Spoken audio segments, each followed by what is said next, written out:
Hi, I'm Gene Epstein, moderator and director of the Soho Forum. We had a debate on who libertarians should vote for on July 22nd.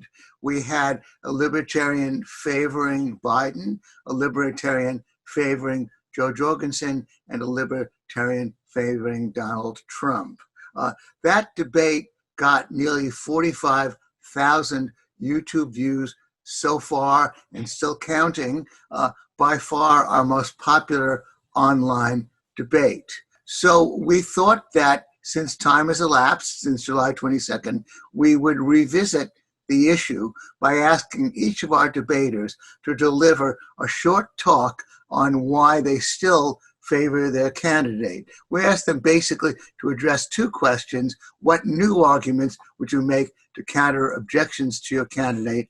What new arguments would you make in support of your candidate? So you're about to hear each of them address those two questions and to elaborate on whatever else comes to mind.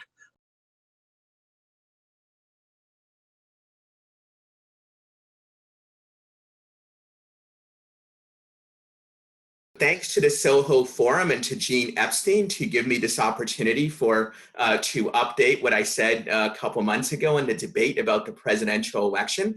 I really appreciate the opportunity, but actually I have only a few things to add to what I said then.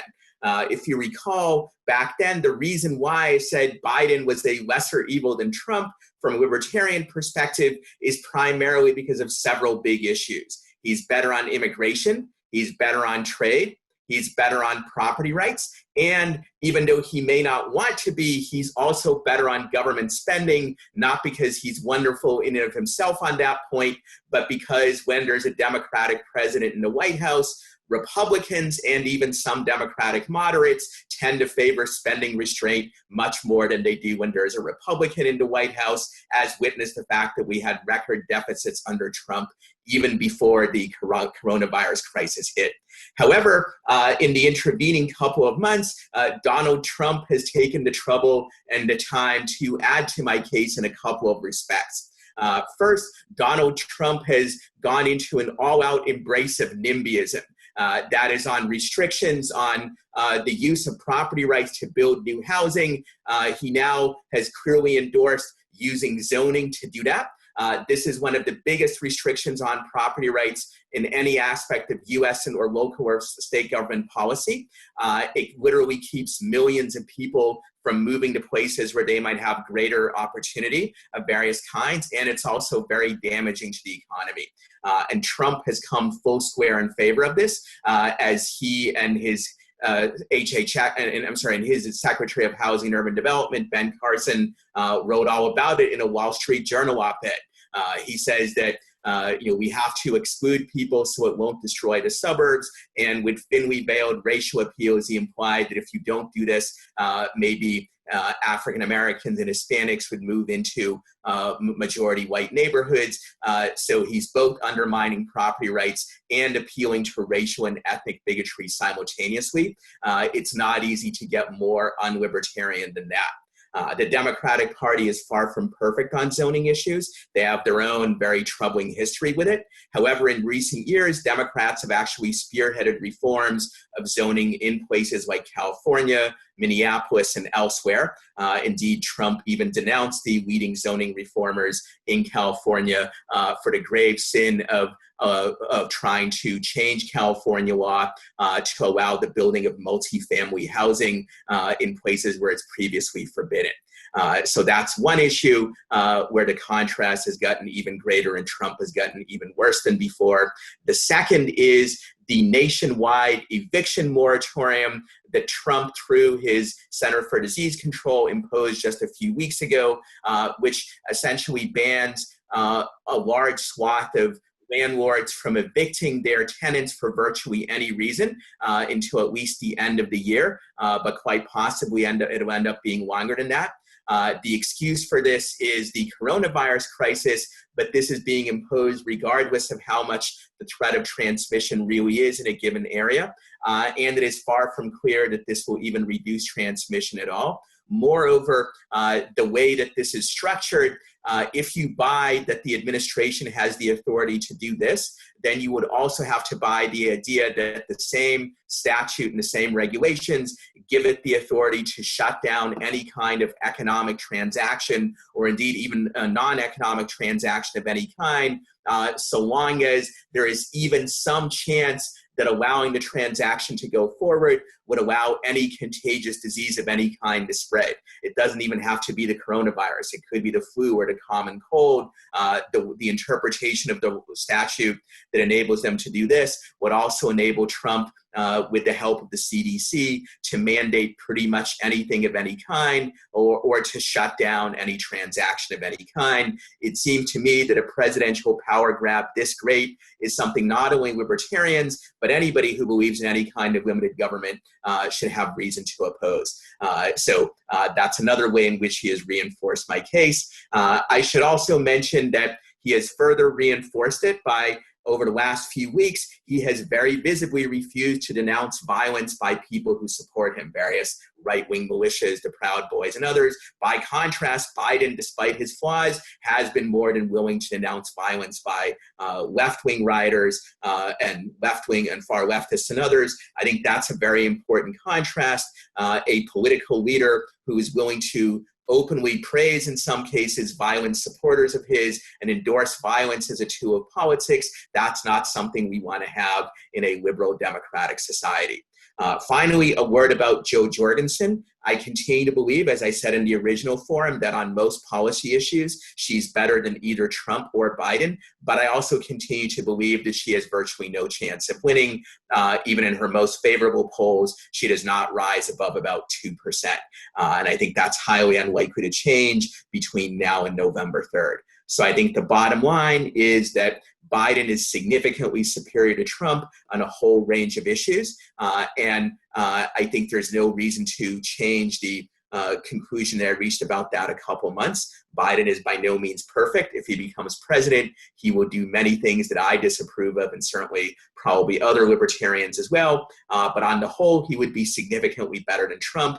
And that's reason enough to prefer his victory over that of the incumbent. I'd like to say a brief word about the situation with the vacancy on the Supreme Court. I think Amy Coney Barrett, whom Trump has nominated, is a pretty good nominee in some respects.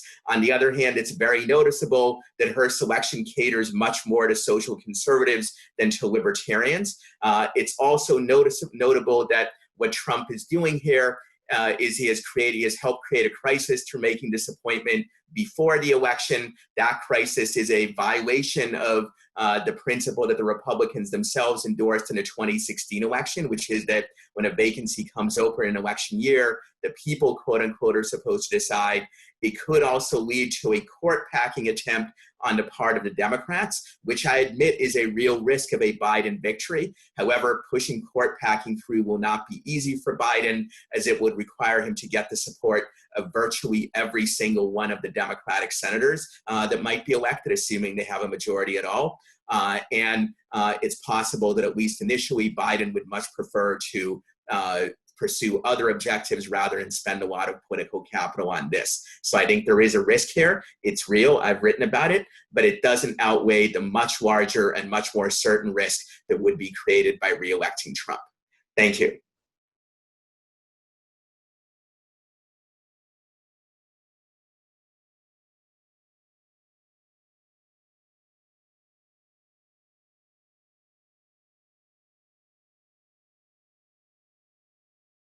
I know that a lot of people have been concerned over Jo Jorgensen's social media.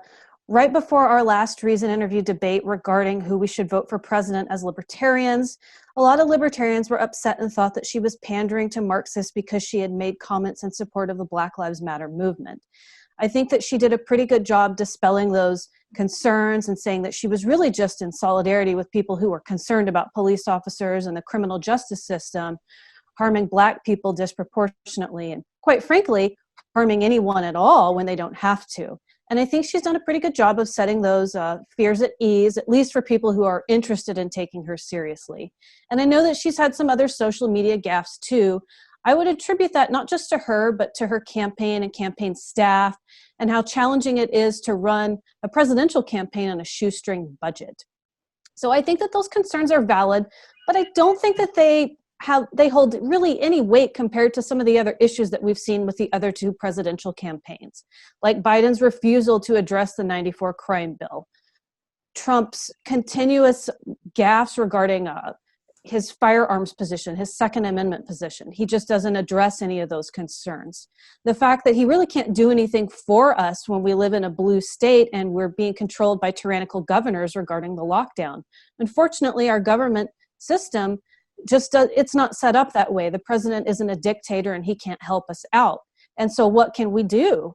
Really nothing, I guess. Our president can't really save us. And at least Joe Jorgensen has addressed the fact that we do need our freedoms back, and I appreciate that.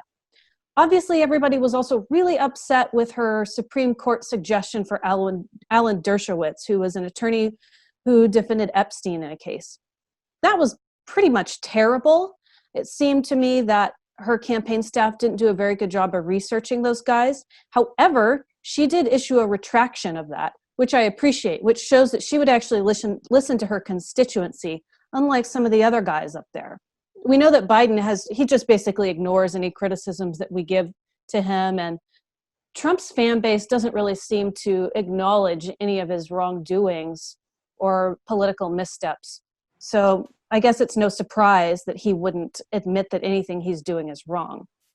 Overall, I think the Jorgensen campaign is really doing much better than the political circus that we've seen over the last week regarding Donald and Joe Biden, especially since that disastrous debate.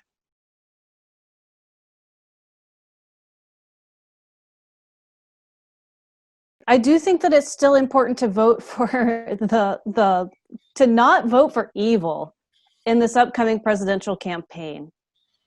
I've stated a lot of reasons previously that I don't think that Donald Trump is going to quote unquote save us from socialism, and I don't think he's going to save us from authoritarianism either. And I think if you look at the interplay between the left and the right now, what we're seeing is riots and civil unrest, mostly fomented by the left. And we're seeing a tyrannical reaction from the right. I think it's very possible that a Donald Trump re-election, is going to usher in a stronger wave of authoritarianism. And that'll be coming from the right. So I don't know that he's really the lesser of two evils. It seems like this sort of like sick political circus where no matter which one you go for, we're going to get authoritarianism. We're going to have, if we don't have coronavirus lockdowns, we're going to have anti-civil unrest, own the libs lockdowns that keep everyone under the boot of government.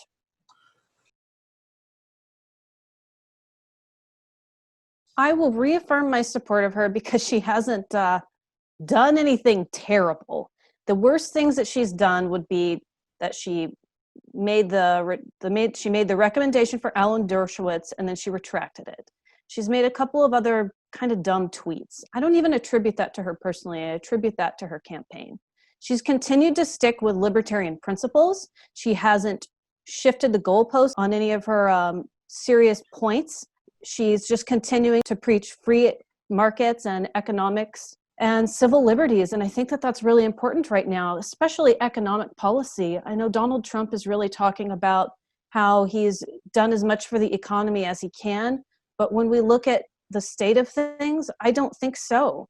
I don't know that we should necessarily blame him personally for all of the gaffes of his administration and for how things could have been handled better in the beginning of the coronavirus epidemic. But I think that it is really systemic to big government. And right now, the Republican Party and its populism, it does preach big government. And Jo Jorgensen does not. She preaches limited government. She wants to get rid of the IRS. She wants us to have as much freedom as we can in healthcare as possible. And I think she's also very realistic about what she can do with executive authority. And I really appreciate that about her.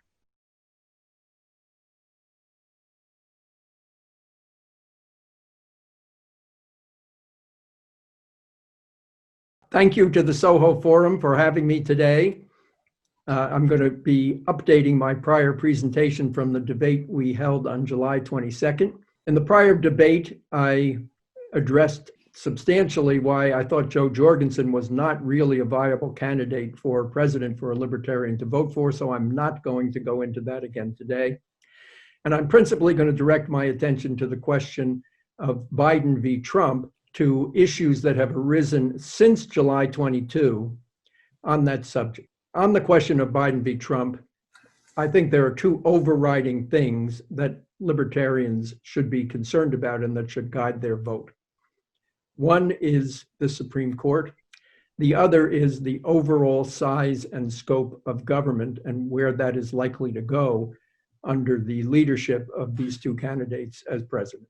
I'm going to start with the Supreme Court. So since our July 22 debate, as we all know, Ruth Bader Ginsburg died. Trump nominated Amy Coney Barrett to the Supreme Court.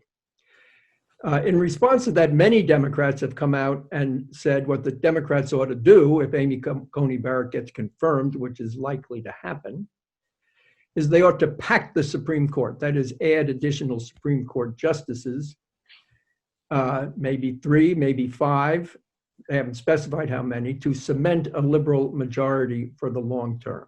And as those who follow the court know, the liberals tend to vote absolutely as a bloc on any issue of importance to their side politically. The conservatives, for whatever reason, tend not to. They often have 1 or 2 who do not vote with the bloc, but the liberals often vote as a bloc.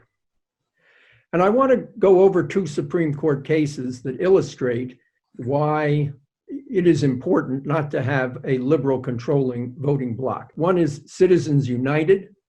That is the case that held under the Constitution, despite a statute that said the opposite, a conservative group could put out a movie critical of Hillary Clinton and show it during the presidential campaign.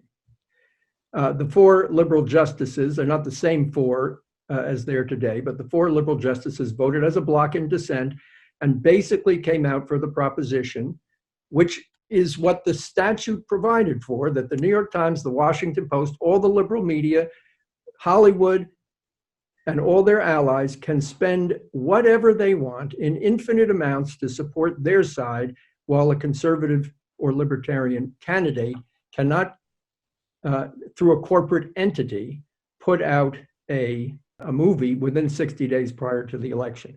That is an example of the extremes to which the liberal bloc will go to silence conservatives and libertarians. Another Supreme Court case that I want to make sure you're aware of is the recent case involving the Consumer Financial Protection Board. Kagan wrote a dissent, Justice Kagan, joined by the other 3 liberals. And you ought to read that. If you haven't seen it, it basically takes the point of view that Congress can create permanent bureaucracies outside of control of the president, staffed by experts who cannot be changed. You can vote for a new president. You cannot vote these people out. And with the liberal bloc, that is perfectly okay. Okay, now at the debate, Biden was asked the question, will you pack the court? And he gave the most incomprehensible answer ever heard. I'll read a little bit of it. Whatever position I take on that, that'll become the issue. The issue is the American people should speak. He goes on from there. He didn't answer the question. Trump jumped in. Are you going to pack the court? Biden, vote now. Trump, are you going to pack the court? Biden, make sure you in fact let people know you're senators. And on from there. He ultimately said, I'm not going to answer the question. If you care about the court, you know at this point that Biden is planning to pack the court if he can get enough votes in the Senate to do that. Okay, let me move on to the size and scope of the government. This is a fundamental issue for libertarians. Every dollar the government takes and every dollar the government spends is a government that private individuals in the private economy do not have to act in freedom as libertarians think they should be able to do. Now, Donald Trump is not exactly a small government guy. I have many criticisms of him, but by comparison to Biden, it is wildly ridiculous. Biden proposes spending, there are various estimates, $3 trillion a year, $4 trillion a year of new spending on everything and anything you can think of in the progressive wish list, the biggest item being so-called green energy, like as if the federal government has no limits and can solve every human problem with more and more and yet more government spending. Many of Biden's spending plans, they're not quantified particularly, but many of them are at least mentioned and described in such a way as you can see how crazy they are in something called by everybody the manifesto. I think it's called the Biden-Sanders Unity Platform or something like that officially, but everybody calls it the manifesto.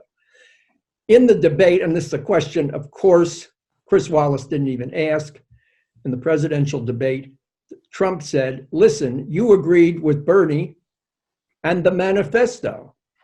And Biden says, there is no manifesto. He actually said that in the debate. There is a 118-page document on Biden's website, which everybody refers to as the manifesto, and it has the craziest and the crazier and on and on and on of hundreds of trillions of dollars worth of programs that they are planning to expand the federal government with. I'll just read you a little bit of it. We will mobilize historic, transformative public and private investments to launch a clean energy revolution. We will use federal resources and authorities across all agencies to accelerate development of clean energy economy and deploy proven clean energy solutions.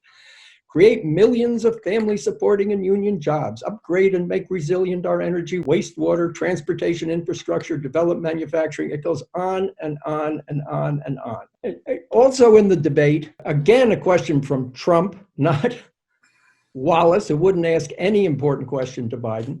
Trump asked him, do you support the Green New Deal? And he says, no. Well, this thing is on his website. It's 118 pages. And who wrote the section on the climate? Alexandria Ocasio-Cortez and John Kerry are the co-chairs of that piece. Some estimate the Green New Deal is $80 to $100 trillion worth of spending. They have no sense of limits, no sense of limitation on the government. And if the government does this, there's nothing left of the private economy. I want to briefly mention energy and fracking. Fracking is what has driven the price of oil to half of what it was. Fracking is what has put all the bad actors like Russia and Iran and Venezuela essentially out of business and transformed our foreign policy. And Biden has, there are half a dozen, which I've had on my blog, half a dozen places where he says he wants to ban it. In my last presentation, I didn't have time to get to Hunter Biden and corruption, but that is another one that's just beyond belief. And incredibly, again, Chris Wallace did not ask Biden the question at the September 29 debate, but Trump did. And we had learned from a Senate report that Hunter Biden got a $3.5 million payment from the wife of the mayor of Moscow while Biden was the vice president. Do they do this for free? Do they just give away $3.5 million? And Trump says to Biden at the debate, the mayor of Moscow's wife gave your son $3.5 million. What did he do to deserve that? Biden did not respond substantively in any way. He says, that's not true. Then he said, none of that is true. Then he said, it's been discredited. Then he said, my son did nothing wrong. He had no substantive response. Okay. Those are the main points for me that a libertarian ought to be looking at, and I would urge you to vote for Trump.